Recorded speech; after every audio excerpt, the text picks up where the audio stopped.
eu não sou a igreja. Na verdade, ninguém é igreja sozinho. O que é a igreja? A igreja é um corpo. Eu sou apenas um membro desse corpo. Eu preciso compreender que para que a igreja seja real, é preciso haver unidade de membros. Quando nós congregamos os membros, então nós formamos um corpo. O corpo é representado por um pão. O corpo de Cristo é representado por um pão. Você pode pegar, por exemplo, Marcos 14, 22. Jesus pega um pão e diz o seguinte: olha, tomai e comei, esse é meu corpo, que é partido por vós. Aí você pensa, como que é feito um pão? Um pão é feito de trigo, não de joio. Esse trigo precisa ser amassado, triturado, ele precisa ser moído, ele precisa passar pelo fogo, não é mesmo? E aí então esse trigo pode passar a fazer parte de um corpo permanentemente, que é o pão. Então eu vejo muitas pessoas batendo no peito, falando assim, eu sou a igreja. Não, nós somos apenas um membro desse corpo. Então eu queria convidar você a refletir sobre isso. Porque toda individualidade que nós podemos ter, falar assim, eu sou sozinho, eu sou a igreja, é uma soberba, né? Ela vai causar em nós um dano terrível. Porque quando eu acho que eu sou o corpo sozinho, essa soberba ela é destrutiva e ela é diabólica. Porque eu preciso de você, você precisa de mim, nós todos precisamos uns dos outros, né? E enfim, todos precisamos de Cristo, tá certo? Que é a cabeça desse corpo. Agora, esse corpo é que forma a igreja. Eu queria levar você a pensar um pouquinho sobre isso, tá? Porque se eu acho que eu estou completo sem você, tá faltando amor. Eu vejo muitas pessoas que têm dificuldades, né? Fala assim, olha pastor, eu queria congregar, mas eu vejo tantos defeitos. É lógico que eu não vou te incentivar em momento algum você ajudar, seja com a sua presença, seja com o seu nome, seja com o seu dinheiro, seja qual for a forma que você tiver, com o seu talento, ajudar algo que está completamente errado. Isso é fato que não. A Bíblia fala, porventura andarão juntos se não estiverem de acordo, né? Mas existem coisas que dá para você suportar no seu irmão. Existem pequenos problemas. E o amor ele só é evidenciado a partir do momento em que eu tenho que ser provado no meu amor. Por exemplo, se alguém me ofende, aí é o momento de eu amar oferecendo perdão, não é assim? Então nós precisamos tomar cuidado para a gente não deixar de estar juntos por problemas que não sejam doutrinários e essas doutrinas realmente sejam coisas graves, né? Porque às vezes por qualquer coisinha as pessoas já começam a falar que não podem mais andar com o outro. Então Romanos capítulo 12, verso 4 explica por que eu sou apenas um membro e não sou o corpo, eu não sou a igreja, né? Eu vejo pessoas até com camisa escrita assim, eu sou a igreja. Não, tá errado, irmão. Eu não sou a igreja, eu sou apenas um mero membro que depende muito de vocês, né? Aqui diz assim, Romanos 12, 4. Porque assim como um corpo, em um corpo temos muitos membros, e nem todos os membros têm a mesma função. Nem todos têm a mesma função. Assim nós, que somos muitos, somos um só corpo em Cristo, mas individualmente somos membros uns dos outros. Tá vendo? Então, eu não sou a igreja, eu sou um tijolinho da casa de Deus, que é a congregação dos santos. Você já imaginou? Toda a igreja, do início da história até o fim da história, forma em si um corpo, né? E aí, cada igreja local, ela também é um corpo, né? Porque ali você vai perceber que Paulo usa a expressão assim, as igrejas de Deus. Nós não temos tal costume, mas se você quiser ser contencioso, nós não temos tal costume, nem as igrejas de Deus. Paulo vai falar isso, né? Quer ver, ó? 1 Coríntios 15, 33, ele fala assim, 32, né? E o espírito dos profetas estão sujeitos aos profetas. Tá ligado aquele estudo que eu fiz sobre dons, né? Porque Deus não é Deus de confusão, senão de paz, como em todas as igrejas dos santos. Como assim? Havia igreja em Éfeso, havia igreja em Corinto, em Roma, né? Cada congregação dos santos formava uma igreja. E para ser uma igreja não basta apenas estar juntos, tem que ter algumas coisas importantes ali naquela igreja, principalmente bispos e diáconos, tá ok? Agora vamos lá. Aí eu já sei que alguém vai lembrar lá e falar assim, mas onde estiver 2 ou 3 reunidos no teu nome, eu estarei no meio deles, isso é igreja. Não, ali não é igreja. Quer conferir? Vamos lá para Mateus, deixa eu ver aqui, é Mateus 13, verso 24. Isso é fundamental para você entender que não é o fato de ter 2 ou 3 pessoas que formam a igreja, né? Olha lá, Mateus 13... Não é Marcos, eu estou Marcos, né? Eu estou até marcando errado aqui. Deixa eu pegar aqui.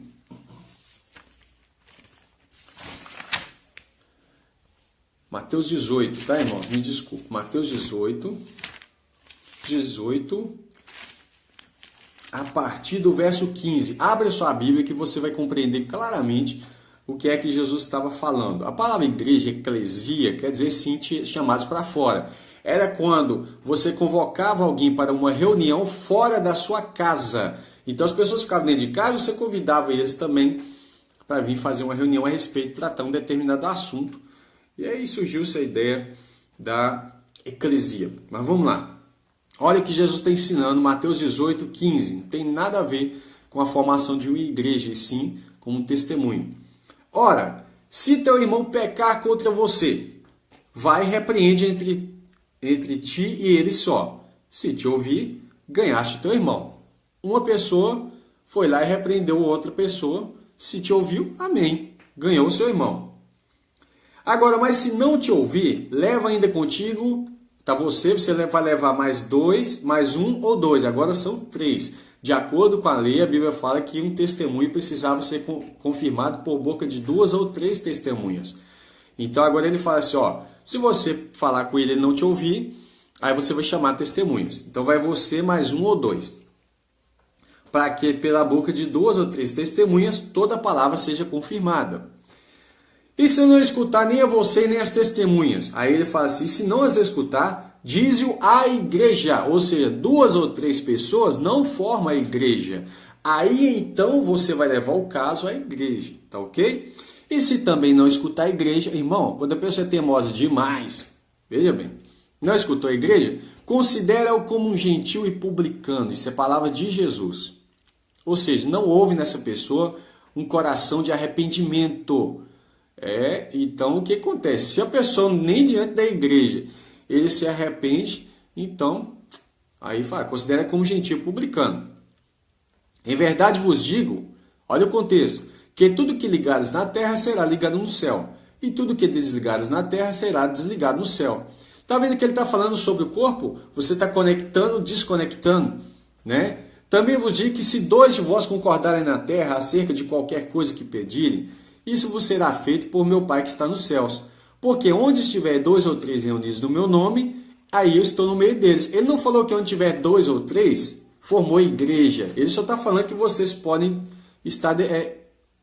como que se fala? Vocês estão resolvendo coisas. Então foi feita uma reunião, né? Só que, veja bem, no verso 16, se ele não ouviu só você, chama 2 ou 3 testemunhas, 1 ou 2 testemunhas.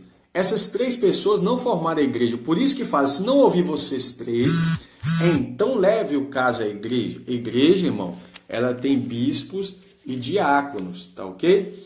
Filipenses 1, por exemplo, Paulo vai falar assim, deixa eu ver se eu acho que é rapidinho.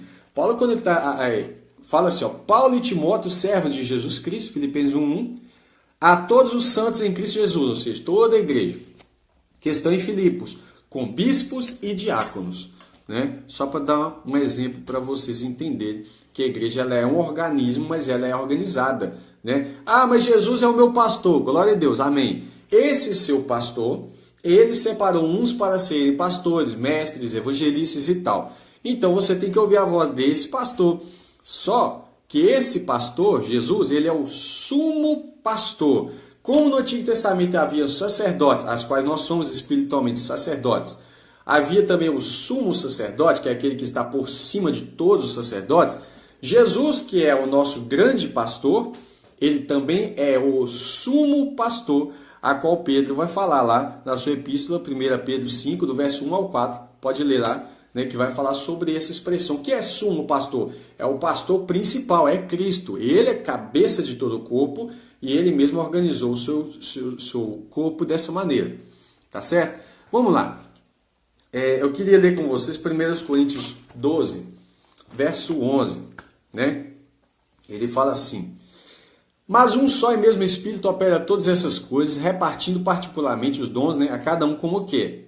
Porque assim como o corpo é um e tem muitos membros, tá vendo? E todos os membros, sendo muitos, são um só corpo, assim é Cristo também.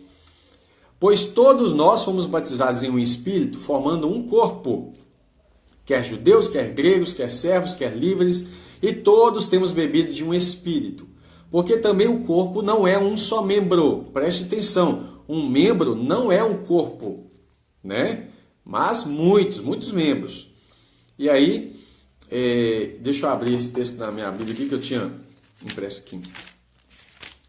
Aí vai falar assim, no verso 18. Mas agora Deus colocou os membros no corpo, cada um como ele quer, como ele quis. E se todos fossem um só membro, onde estaria o corpo, né? Então, na verdade, irmão, nós precisamos entender, olha, porque assim há muitos membros, mas um corpo, né? E inclusive os membros que parecem ser mais fracos são necessários.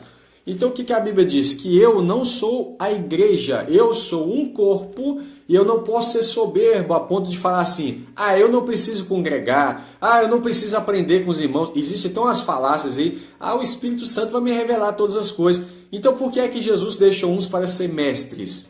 Não é isso? Mas Jesus é o mestre, ele é o principal. Por isso ele colocou uns para serem mestres.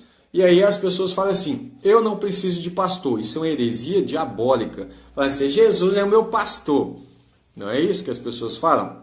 E eles falam pegando textos fora de contextos, né? Para poder ter um pretexto para formar suas heresias. Essa frase aí, agora eu me lembrei de uma circunstância, né? Mas é realmente, texto fora de contexto é um pretexto para uma heresia grave, tá? Porque Jesus é o pastor, ele mesmo deu uns para pastores, e aí é uma capacidade, é um dom que ele vai dar para ele organizar, para ele edificar o seu corpo. E aí as pessoas vão falar assim, eu não preciso de ninguém me ensinar, porque o Espírito da verdade não vos ensinará todas as coisas. De novo, texto fora de contexto, pretexto para heresia, porque o mesmo Jesus foi que separou, né, as pessoas para ajudar e para ensinar uns aos outros. Agora, eu não quero entrar na questão de liderança nem nada, eu quero falar sobre corpo.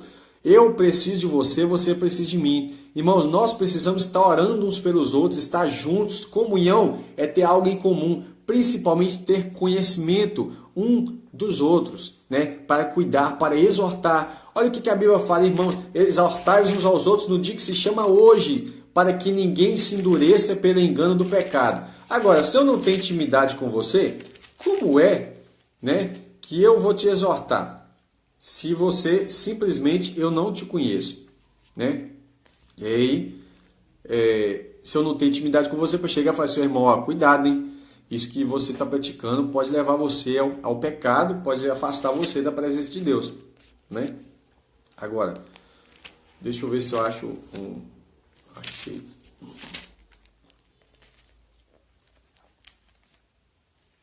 Aqui. Isso. Irmãos, eu me lembrei de uma circunstância que uma certa vez uma pessoa falou comigo assim, olha, eu não preciso aprender nada de ninguém, porque o Espírito da Verdade fala tudo para mim, eu não preciso congregar, né? Porque eu sou a igreja, eu não preciso de pastor, porque Jesus é o meu pastor. Ele fez uma lista de coisas que ele não precisava, e tudo o contrário do que a Bíblia está falando, né? E aí eu vou abrir aqui Hebreus, né, quando Paulo vai falar assim sobre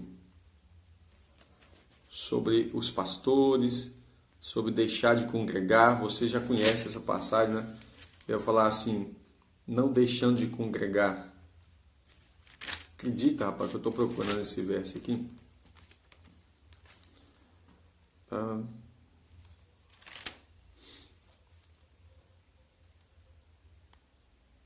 Que eles desviavam do céu. Rapaz, eu achei um outro verso aqui interessante, né, que eu estou querendo ler sobre esses assuntos aqui. Lembrai-vos dos vossos pastores que vos falaram a palavra de Deus, Hebreus 13, 7. Que vos falaram a palavra de Deus, a fé dos quais imitai, atentando, estando atento para a sua maneira de viver. Eu queria só falar isso aqui para quem for pastor que estiver ouvindo, que as pessoas vão estar atentas à sua forma de viver, não só a forma que você fala. Porque às vezes aquilo que você fala não é aquilo que você faz.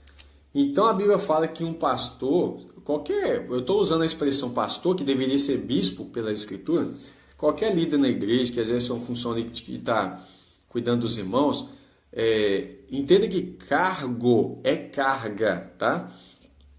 É peso. Ele tem que ser exemplo dos fiéis. Ele pode até pregar bonito, mas se a vida dele não estiver correta, as pessoas vão te observar, né? E Deus também vai te dar uma cobrança. Olha o que fala aqui no verso 17. Obedecer a vossos pastores e sujeitai-vos a eles, ok. Mas a sujeição ao seu pastor não pode estar acima da palavra, tá? Porque velam por vossas almas, como aqueles que hão de dar conta delas, para que façam com alegria, porque isso não vos seria útil. Então, irmãos, isso não seria útil se você ficar dando trabalho, sabe? Para os pastores, tem gente que dá muito trabalho, né? Mas vamos lá. O que eu queria falar mesmo, resumir esse vídeo aqui pequenininho, é para falar o seguinte: quando você ouvir as pessoas falando com independência muito grande, eu sou a igreja, eu não preciso de ninguém, isso aí você precisa lembrar essa pessoa que ele faz parte apenas de um membro, ele é um membro, ele faz parte do corpo. Todos nós precisamos refletir em nós mesmos, porque se você tirar um membro do corpo, deixa eu cortar meu dedo, cortei meu dedo, o que vai acontecer? Com o tempo, o meu dedo ele consegue sobreviver durante um tempo. Mas ele vai ficar fraco, ele vai ficar... daqui a pouco ele morre, não é? E aí nós temos muitas pessoas que estão mortas espiritualmente, porque eles se afastaram do meio do corpo, e eu não estou falando de instituição religiosa, estou falando de corpo de Cristo, né? E eles vai tentando a vida inteira levar uma vida sozinho com Deus. E fala assim, mas eu estou assim... E aí eu vou arrumar 1001 motivos para não poder congregar. Irmãos, eu conheço pastores que eram para estar edificando o corpo e eles acharam um monte de problema naquilo que eles chamam de sistema. Amém. Só que já que ele conhece os problemas, por que é que ele não está fazendo certo, irmão? Por que ele não está edificando a igreja? Sabe? É isso que eu não entendo. Se ele sabe o que é errado, por que ele não faz da forma certa? Entende? Para isso que Deus chamou ele, para isso que Deus abriu a mente dele. Né? E eu vejo que as pessoas, quando gostam de criticar a igreja, usam um apelido que Satanás inventou, sistema, né? E aí começam, em nome desse tal sistema, começam a descer a lenha na noiva de Cristo. E isso é um problema grave, né? Porque a soberba, como eu falei no primeiro vídeo que eu fiz hoje, né? Está lá em 1 Coríntios 8, a parte B do verso fala assim: o conhecimento incha, nos deixa soberbos, né? E aí o que acontece? Se o conhecimento incha, mas o amor, ele edifica. Então eu preciso fazer as coisas com amor, né? Porque na prática eu preciso entender que nós precisamos estar juntos. Eu sozinho não sou igreja, e eu não posso simplesmente bater no peito e achar que eu sou a igreja e que eu esquecer que eu sou apenas um membro, uma fração, uma parte, um tijolinho. Como Pedro vai falar, que nós somos pedras vivas, não é? O que são pedras vivas? Para formar um templo do Senhor, quer ver? E aí a questão de formar a casa do Senhor, né? 1 Pedro 2, 5. Vós também, como pedras vivas, Cristo é a pedra que foi rejeitada pelos construtores, não é isso? Vou ler aqui, 1 Pedro 2, 4. Chegando-vos para ele, Jesus, pedra viva, reprovada na verdade pelos homens, mas para com Deus eleita e preciosa. Você é um tijolinho dessa casa. Vós também, como pedras vivas, sois edificados casa espiritual e sacerdócio santo, para oferecer sacrifícios espirituais, agradáveis a Deus, não é isso? Por Jesus Cristo. Então, irmão, na verdade, eu e você somos uma pedra. Quando se trata do conjunto, eu sou uma pedra. É lógico que eu sou o templo do Espírito Santo, você é templo do Espírito Santo que habita em nós. Mas quando você está falando de um coletivo, eu sou apenas uma pedrinha, né? Então, quando eu falo de igreja, você não vai ver em momento nenhum a Bíblia dizendo que um indivíduo, ele é a igreja. Isso é uma falácia diabólica que tem crescido na internet e tem feito muitas pessoas baterem no peito com orgulho, dizendo que eles são a igreja. Não, eles são apenas uma pedrinha, são apenas um trigo que faz parte desse pão, que é o corpo de Cristo, mas eles não são igrejas, tá certo? Então eu quero deixar esse vídeo pequenininho, uma reflexão para vocês aqui. Acabei entrando em assuntos que não era o propósito do vídeo, né? Mas o propósito era deixar essa mensagem bem clara. Cada vez que alguém escreve no seu Facebook, eu sou a igreja, cada vez que alguém sai com a camisa no mundo, aí para fora, eu sou a igreja, no sentido pessoal, individual, essa pessoa está com uma falácia muito grande, né? Essa pessoa está sendo usada, querendo ou não, ele está dando voz ao inimigo, né? Porque ele está sendo soberbo, né? Está longe do amor. E se eu não consigo congregar com você por causa do seu tipo, não falando de doutrina, mas falando por causa da dificuldade, aonde tem gente, tem problema. Eu preciso entender isso. Aonde tem gente? Na igreja tem gente? Tem. A igreja é formada por gente. Então tem problemas. Então eu preciso entender isso. Vai ter pessoas ali que são fiéis, outras não. Pessoas que são leais à sua pessoa e pessoas que são falsos, verdadeiramente falsos. No meio dos 12 de Jesus tinha Judas, né? Nas igrejas primitivas tinha vários problemas, tá? Se você pegar até mesmo em Atos, a igreja primitiva exemplar, você tinha lá Ananias e Safira. Se você pegar as igrejas primitivas, você vai ver Paulo chamando a atenção de Corinto várias vezes, ou igrejinha problemática, várias igrejas, né? Mas a verdade é nós temos sempre assim um entendimento que é errado, né? Que é lançado na internet, de que eu sozinho formo a igreja. E isso está errado. É isso que eu queria transmitir para os irmãos. Amém? Que Deus abençoe. Tenhamos uma boa tarde no Senhor Jesus. Muito obrigado por vocês estarem até agora. E como eu sempre falo todo vídeo, se você puder compartilhar para ser bênção para outros irmãos, amém. Tá ok? Fiquem com Deus.